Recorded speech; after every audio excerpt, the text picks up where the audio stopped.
Netflix के cancel होने वाले शोज की लिस्ट इतनी लंबी है कि पार्ट 2 बनाना मजबूरी नहीं जरूरत थी। पार्ट 1 में हमने कवर किया था द ओए, जुपिटर्स लीजेसी, माइंड हंटर, 1899 और शैडो एंड बोन। अब पार्ट 2 में चलते हैं और देखते हैं इन 5 बेहतरीन और जबरदस्त सीरीज को जो पोटेंशियल होने के बावजूद नेटफ्लिक्स के कहर से नहीं बच पाए। 5वें नंबर पर आती है द सोसाइटी, एक डार्क मिस्टीरियस टीन थ्रिलर जहां एक छोटे टाउन के सारे अडल्ट्स गायब हो जाते हैं और बच्चे अपनी एक नई सिविलाइजेशन बनाना शुरू करते हैं। प्लॉट सॉलिड था, कैरेक्टर डीप थे और सस्पेंस नेक्स्ट लेवल था, लेकिन कोविड के बाद प्रोडक्शन इश्यूज और बजट कंसर्न की वजह से इस शो को सीजन 2 के आने से पहले ही स्क्रैप कर दिया गया। अब 4 नंबर पर आती है I am not okay with this, एक अजीब लेकिन इमोशनल टीनेज गर्ल की कहानी जिसमें उसके इमोशंस के साथ साथ उसके सुपर पावर भी एक्सप्लोड होने लगते हैं। शो छोटा था और पेसिंग, राइटिंग और एंडिंग ने प्रॉमिस दिया था कि ये एक यूनिक सुपर हीरो ड्रामा बन सकता है और इसके नेक्स्ट सीजन भी आ सकते हैं, पर नेटफ्लिक्स ने बिना प्रॉपर क्लोजर दिए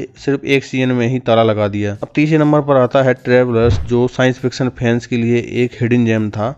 टाइम ट्रेवलर्स फ्यूचर से आते हैं ताकि प्रेजेंट में होने वाले कैटास्ट्रोफिक इवेंट को रोका जा सके। Brilliant concept, emotional story telling और स्ट्रॉन्ग परफॉर्मेंस के बावजूद इसे कैंसिल कर दिया गया। रिपोर्ट के हिसाब से ऑडियंस रिटेंशन कम थी, लेकिन ट्रूथ ये था कि ये शो अपने फैंस के लिए एक कल्ट क्लासिक बन गया। अब दूसरे नंबर पर आती है अनदर लाइफ, जिसमें केटी स्टैकहोप एक एस्ट्रोनॉट के रोल में है जो एलियन आर्टिफैक्ट के ओरिजिन को समझने के लिए इंटरस्टेलर मिशन पर जाती है। विजुअल्स और कॉन्सेप्ट इम्प्रेसिव था, पर एग्जीक्यूशन थोड़ा एवरेज ही था और लो क्रिटिकल रिस्पांस के चक्कर में नेटफ्लिक्स ने इसे सिर्फ 2 सीजन के बाद ही बंद कर दिया। और अब नंबर 1 पर आता है अल्टर्ड कार्बन, नेटफ्लिक्स का one of the most ambitious science fiction project. एक फ्यूचरिस्टिक वर्ल्ड जहां कॉन्शियसनेस ट्रांसफर की जा सकती है और इमोरलिटी यानी अमर होना एक प्रोडक्ट बन चुका है।